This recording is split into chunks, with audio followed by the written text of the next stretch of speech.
The test is in 4 parts. Part 1, Part 2, Part 3, and Part 4. Now look at Part 1. Part 1. You will hear a woman phoning about her membership of a carpool, a type of car-sharing organisation. First, you have some time to look at questions 1 to 4.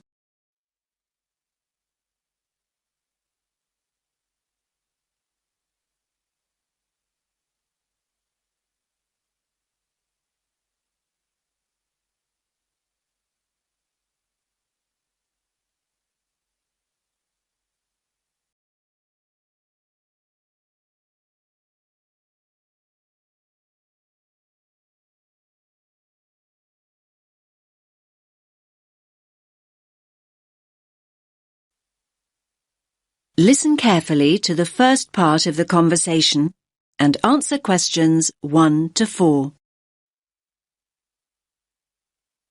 Hello, your carpool. How can I help? Oh, hello. Look, I used one of the cars earlier, and I want to complain. I'm not one to make a fuss usually, but this isn't the first time there's been a problem. I'm getting fed up with it. I'm sorry to hear that. Can I take your membership number first? Yes, it's 520016. 520016. Is that Julie speaking? Yes, Julie Gold. Hi, Julie. Now, let me just check your booking. Your complaint's about the most recent booking, is it? Well, yes, this complaint is. But like I say, it's not the first. OK. So that was the Fiat. Registration number YPT723S in City Street this morning at 10:30? Yes, that's it. But no, I think it was the car in Baker Road. My records say City Street. That's the grey Fiat. Oh, yes, Baker Road was yesterday. And that booking was fine? Well, yes, that one was. Good. So what exactly was the problem today then? Now you have some time to look at questions 5 to 10.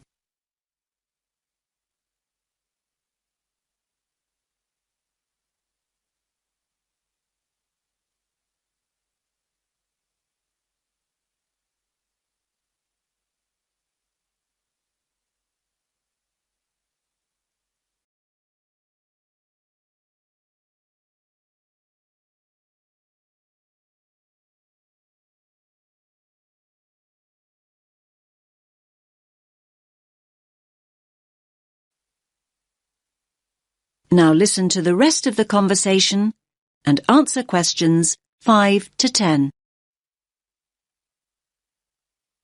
OK, I went to pick the car up and it wasn't in the parking bay. I was in quite a hurry and I have to say it was very stressful. Of course, I thought somebody else still had the car out.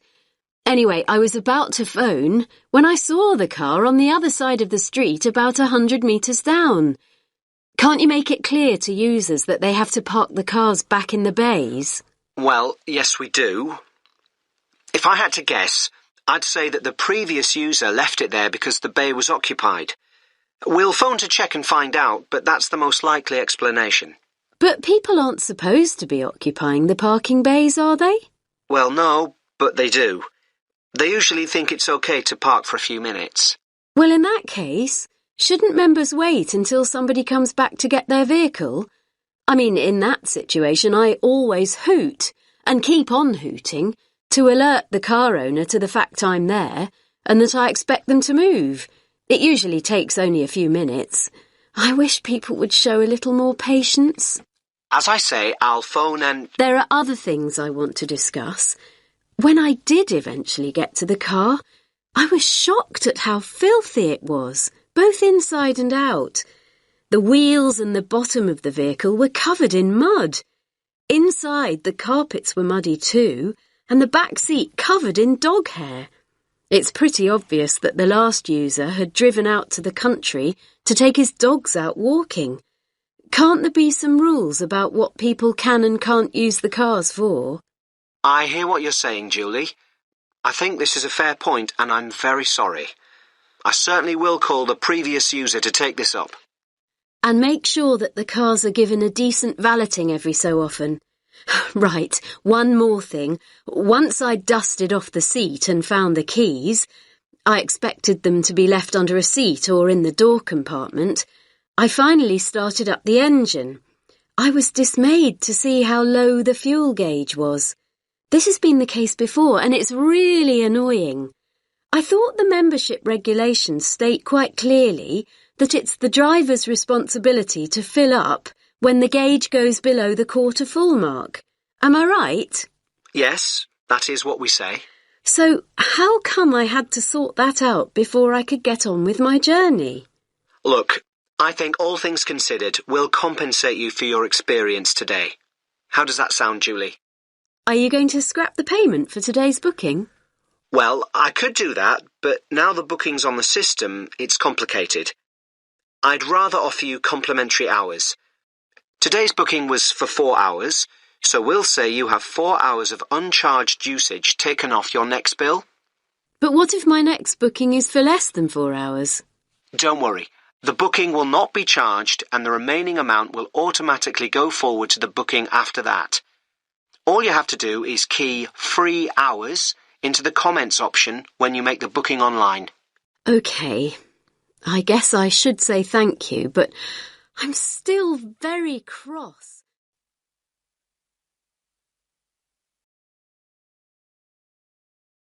That is the end of part 1. You now have half a minute to check your answers.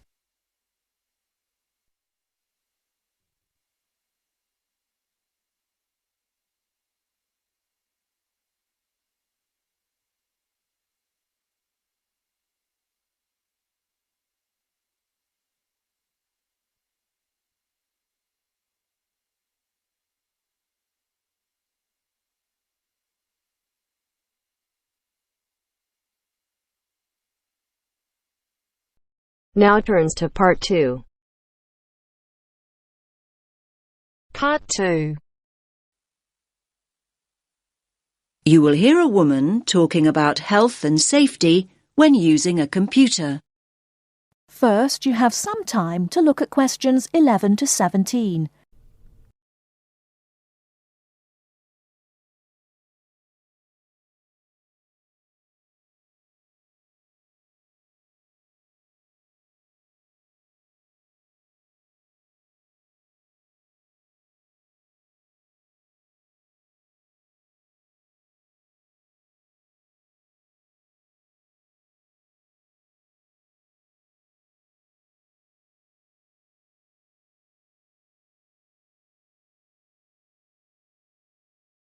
Now, listen carefully and answer questions 11 to 17.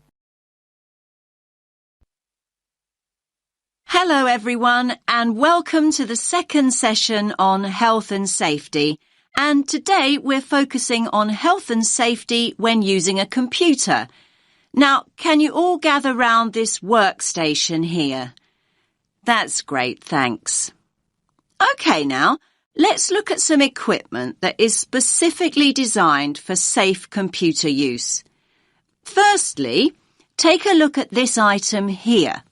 Yes, the sloped slab in front of the keyboard. Does anyone know what it is? That's right, it's a wrist rest. And it does a lot more than take up room on your desk, I can tell you. Well, what does it do exactly? In actual fact, it's specifically designed to support your wrist when you're typing or when you're using a computer mouse. Now, the one I'm holding in my hand is made of foam rubber. Come on now, have a feel. You know you want to. Now, it's very flexible, isn't it? The padding is firm, but it also gives way when you press it, just like this. Here's another type, by the way. This one is filled with gel. Now, like the foam rubber type, it's got a firm surface, but when you press it like this, it gives way with a little spring. However, not all wrist rests are flexible like that. Some are made from hard plastic. That doesn't sound like a comfortable support for your wrist, does it? So, not to be recommended. OK, so we know what kind of material we're looking for in a wrist rest. But what else do we have to think about before we choose one? Now, look again at the foam rubber wrist rest here. You can see that the slope of the wrist rest and the height and the width too match the front edge of the keyboard here. And there are no sharp edges. Look, it's really nice and smooth. Now, we know it's a busy time for you all at the moment. You're busy with assignments in between the hours you're spending browsing the net and going on social networking sites. Well, just think about how hard your wrist has to work. So, using a wrist rest like this one can really help in a number of ways. First of all, it helps you keep your wrist straight when you're using your computer. I'm demonstrating this now. As you can see, my wrist is neutral and straight rather than bent up and down. See what I mean? Now, it can also provide padding for your hands. It works in much the same way as a cushion, so it makes your desk much more comfortable. Now, please note, I did say cushion rather than pillow. We don't want you students to be too comfortable. Another advantage of a wrist rest is that it stops your hands from dropping off the edge of the keyboard. A wrist rest can also relieve tension and soreness in your neck and shoulders. And how does it do that exactly? Well, it removes the weight of your arm from your shoulders and neck altogether. So there are a lot of benefits, aren't there? However, most people never learn how to use a wrist rest correctly. In fact, leaning your wrists on a wrist rest for long periods can put a lot of pressure on the undersides of your wrists, just here. Now you have some time to look at questions 18 to 20.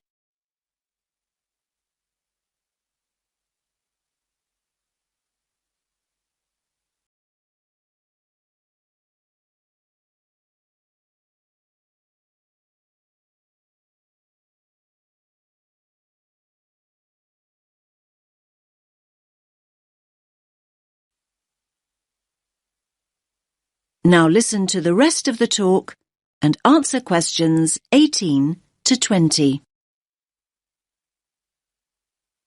So, to make the most of your wrist rest, it's really important to follow a few basic tips. First of all, make sure you place your wrist rest approximately 1.5 inches away from your keyboard, like this. And never ever place your wrists directly on your wrist rest. Instead, place the palm or ball of your hand on the rest. And another thing, don't use the wrist rest all the time, particularly when you're typing. Instead, your hands should be on the wrist rests during break periods, so between your typing sessions. This will avoid you putting strain on your wrists and fingers.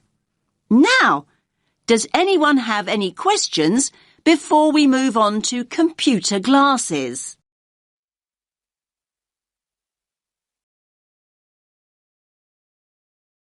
That is the end of part 2. You now have half a minute to check your answers.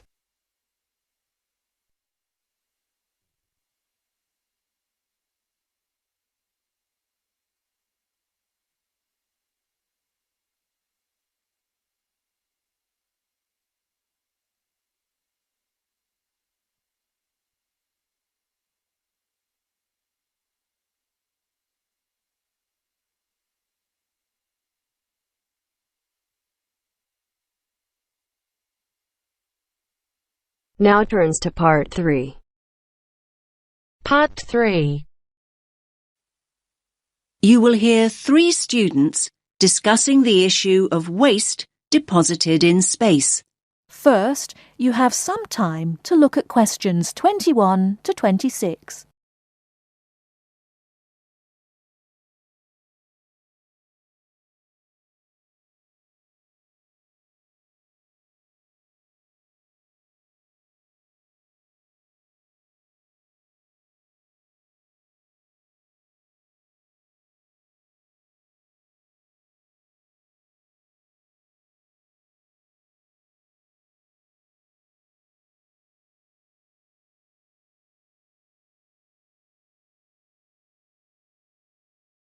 Now listen carefully and answer questions 21 to 26.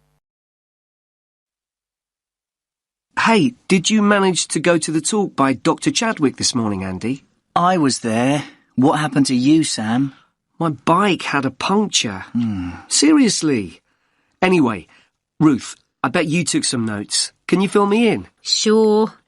It was all about space junk. Really interesting, actually. I mean, I knew about how much rubbish humans are dumping here on planet Earth, but I had no idea how much junk there is flying around in space. Did you know that there are literally millions of pieces of rubbish orbiting the Earth as we speak? Not until now, I didn't. They reckon that around 100 tons of very small objects, like mainly dust, drops on Earth every single day. Yes, that's what she said. I thought space junk was all man-made. I can't believe they know so accurately how much is actually out there. Do they track and monitor it all the time? Yeah, they do. According to the talk, there are nearly 25,000 objects larger than 10 centimetres in diameter now orbiting the Earth. And what does all this space junk consist of? Isn't it all discarded parts of rockets that were either broken or left behind after space missions, like Apollo and all those spacecraft from years ago? Well, yes, but not only that. All other kinds of debris that we've dumped in space too. Anything from dead satellites to loose metal screws. There are even tiny particles of paint and liquid coolant. So who is to blame for depositing all this rubbish? Where does it come from? Well, I knew you were going to ask me that, Sam, so hang on. You can take some of my notes if you like. Thanks a lot. That's really helpful. Here, look. Over a third, 37% to be exact, comes from Russia. But other countries are close behind. Another third, well, just under actually, 29% is from America, and then 28% is from China. Yes, but other countries, like India, are adding to the rubbish pile. And don't forget the European Space Agency also has spacecraft in orbit. That's true. We're talking serious space junk here. Pretty serious, I'd say. So come on, what do you think are the chances of something solid dropping from space onto our heads? Good question. Everyone asked that. Dr. Chadwick said at least one piece of junk falls to Earth every single day. But look at it this way. Earth is a pretty big place, so actually the statistical chances of being hit are extremely low. You now have some time to look at questions 27 to 30.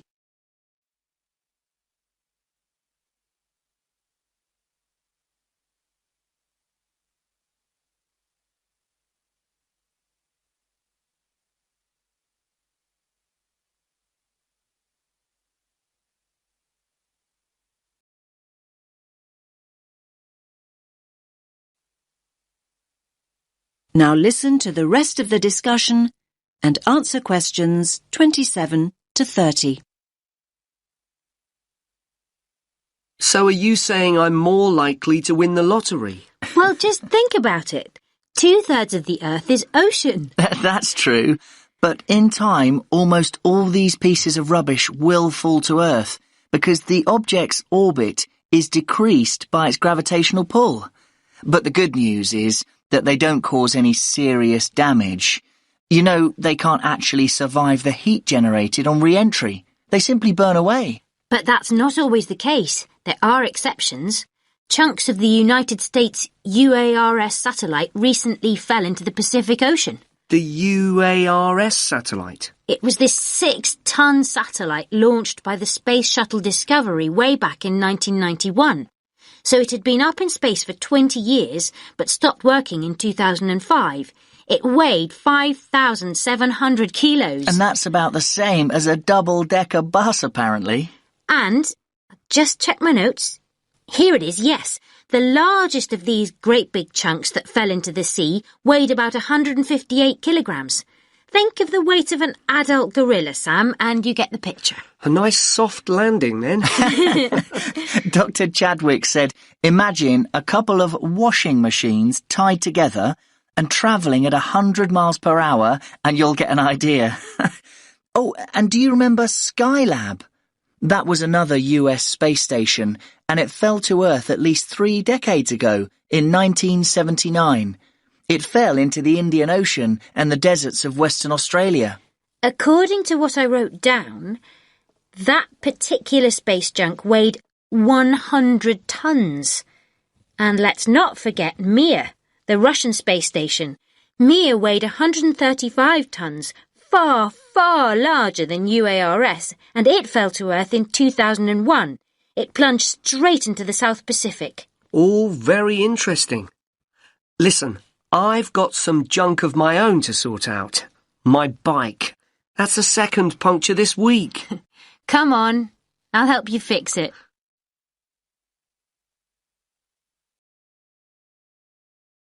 That is the end of part 3. You now have half a minute to check your answers.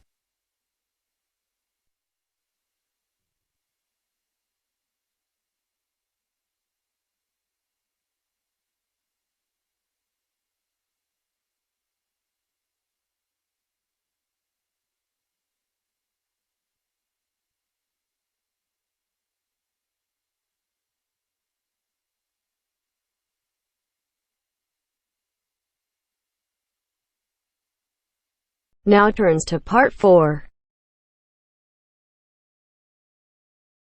Part 4. You will hear a man talking about tourism and the environment. First, you have some time to look at questions 31 to 40.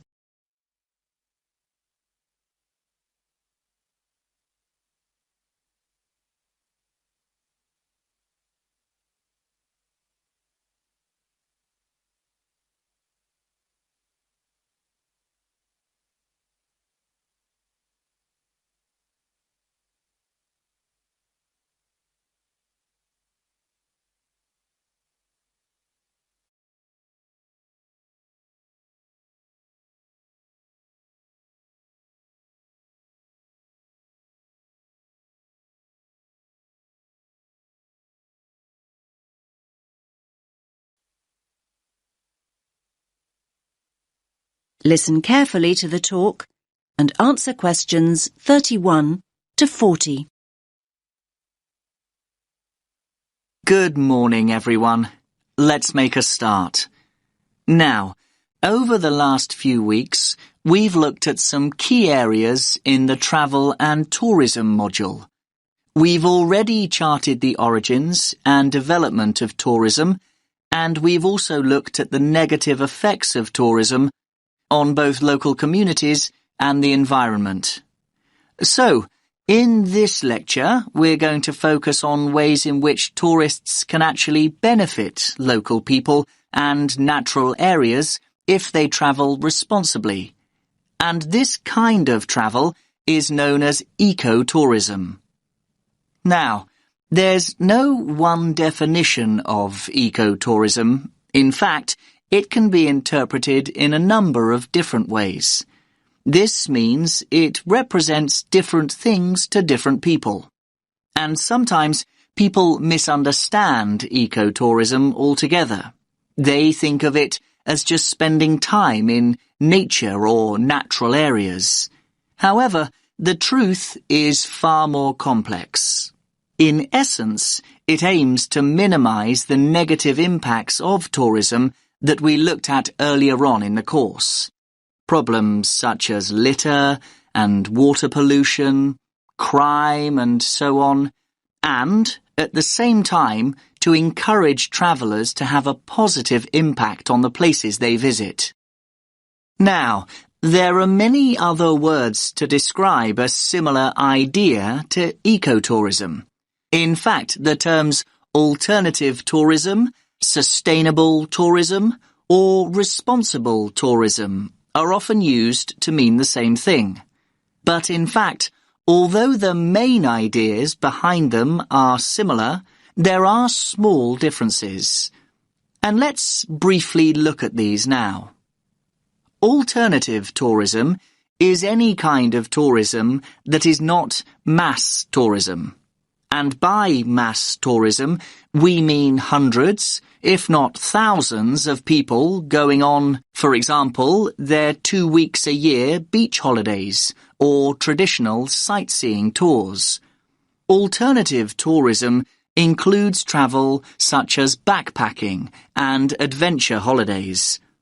And the term alternative also includes ecotourism, which is what we are mainly focusing on today. Now, what about sustainable tourism? Sustainable tourism has the same ideals as ecotourism, but it isn't limited to natural areas. So, you can have a sustainable tourist experience in a city or a town. And then we have responsible tourism. What does that mean exactly? Now, basically, this involves acting responsibly and respectfully as a guest when we travel overseas. And what do we mean by respectful? Well, being respectful might involve asking permission to take photographs, or go into someone's home observing some of the customs of the local community, such as dress, or making an effort to learn the language. Now, ecotourism can be passive or active. So, what do we mean by passive tourism? Well, let's think of some specific examples. A passive tourist might buy their holiday package from a company that donate part of their profits to local charities. Or a passive tourist might book environmentally friendly accommodation. This means choosing to stay in a hotel which may use solar power as a source of energy, or changes sheets and towels for their guests less frequently.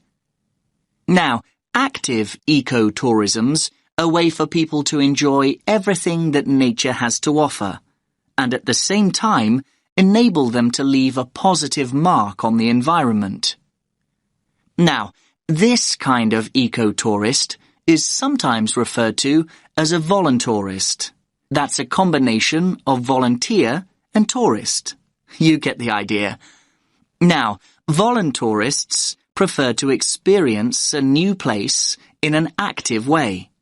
And this doesn't mean sitting in a tourist bus or listening to a pre-recorded guide. Basically, they want to physically connect with the place they're visiting, and this includes connecting with humans and animals. Now, their approach to travel can make a real difference and can really benefit the places and the communities they choose to visit.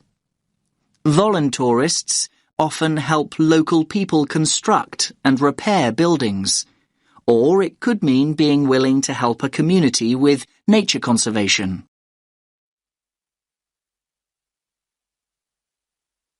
So let's think of some specific examples of this kind of work in action. Now, voluntourists have helped local communities to plant hundreds of trees and installed identifying signs in the rainforests of Costa Rica.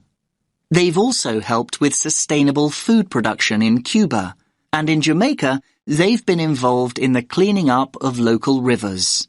And in Thailand, they've worked on building ecologically sustainable reforested habitats.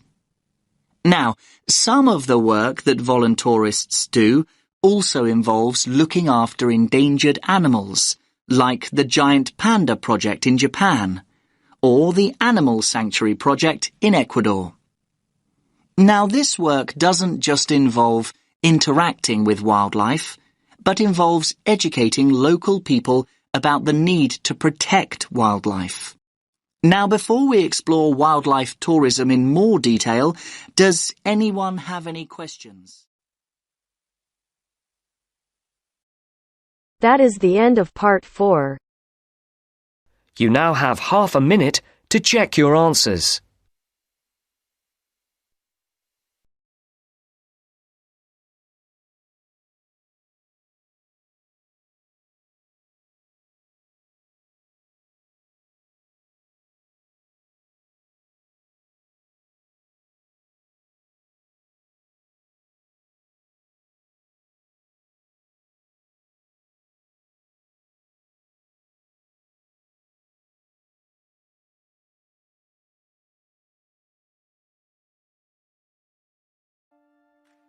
That is the end of the listening test. In the IELTS test, you will now have